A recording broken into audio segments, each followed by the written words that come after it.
สบายดีเนาะน้องเองซื้อขอพันธรังสีมาจากนครไกรสอนกรุงวิหาร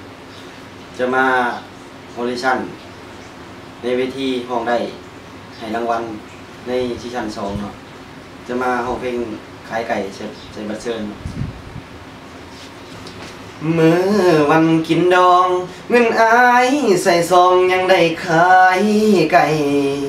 พอย้อนหนุ่มอาเซียเงินหลายยังแฟนเข้าไปเสียไก่ในหังคนแซวคนห้องแห่เคยกินดองน้องอย่างสมหวังแต่ตัวเฮาความหักมาพังผู้สาวหักหลังได้เป็นเคยปล่อยลาแล้วลาเด้อ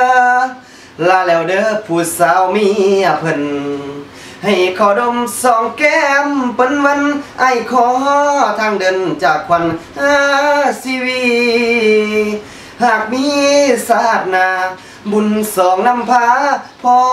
หน้ากันใหม่หากอายฟังเสียหวังเสียใส่อายเงินบ่หลายจึงขายไก่สวยงาม